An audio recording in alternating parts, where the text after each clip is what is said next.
옛날에 어떤 노총각이 절망에 빠져 중얼거렸다.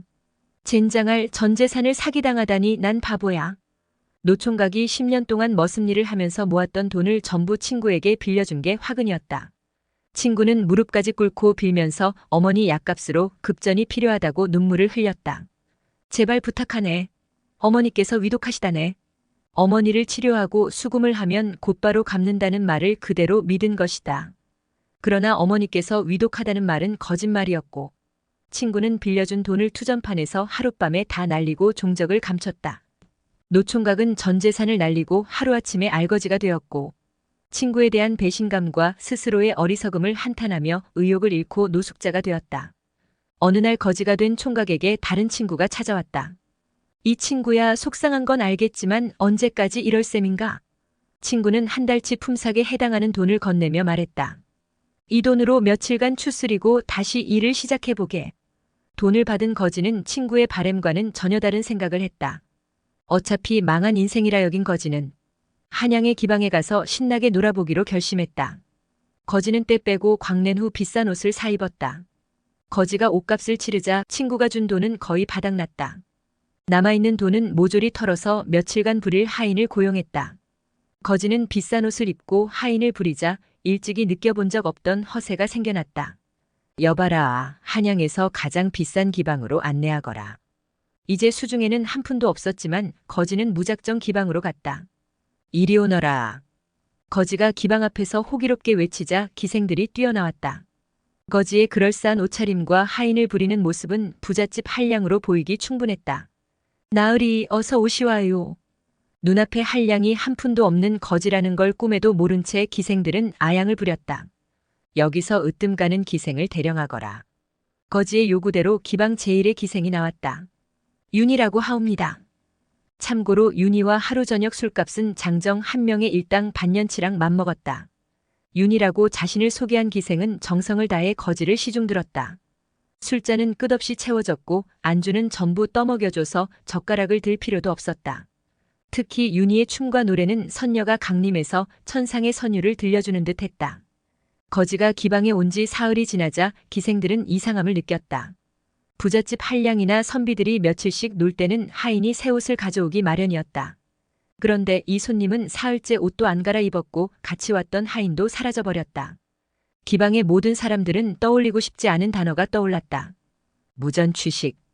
한양 최고의 기방이라면서 손님이 개털인지도 못 알아보고 술값을 떼었다는 소문이 나면 부잣집 한량들과 선비들이 발길을 끊을 것이고 그날로 기방이 망하는 건 불보듯 뻔했다. 기방은 개털 손님을 살려보내지 않기로 작정하고 왈패들에게 연락했다. 무전취식 손님을 처리해달라고. 금방 가서 쥐도새도 모르게 처리할 테니 걱정 마시오. 거지는 여전히 기생 윤희와 술을 마시고 있다가 대뜸 입을 열었다. 나는 한 푼도 없는 거지라오.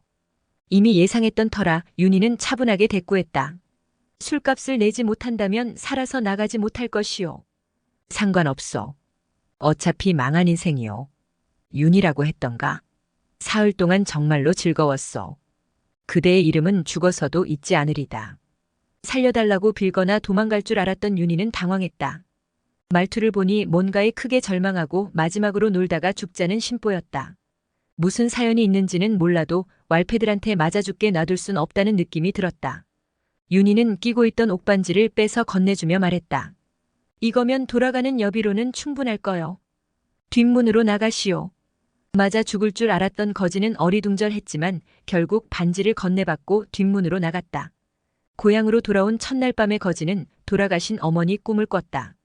귀인이 자기의 모든 복과 운을 너에게 주었으니 이제부터 운수대통할 게다. 거지는 그 꿈을 꾸고 난 이후부터 진짜로 무엇을 해도 잘 풀려갔다. 종잣돈을 모아서 산 땅값이 자고 일어나면 몇 배로 뛰었다. 거지는 이제 거지가 아니었다. 불과 3년 만에 만석군이 되었다. 만석군이 된 거지는 옛날에 한양에서 만났던 기생 윤희를 찾기로 했는데 한양으로 가는 도중에 행인과 대화하다가 당시의 이야기를 들을 수 있었다. 아이고, 그 기방은 옛날에 어떤 거지가 무전취식하고 도망갔다는 소문이 쫙 나서 망한 지 오래됐으다.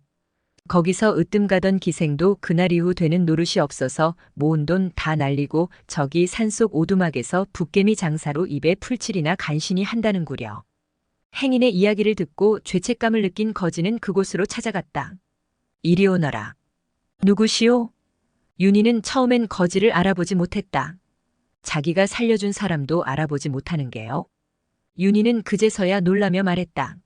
아이고, 그때 그냥 죽게 내버려 둘 걸 그랬어. 그날 이후 재수가 옮붙었는지 완전히 신세를 망쳐버리고 죽지 못해 살고 있다오. 한참 신세 한탄을 하며 서름에 복받친 윤희가 울음을 터뜨리자 거지는 씁쓸하게 웃으며 무언가를 내밀었다.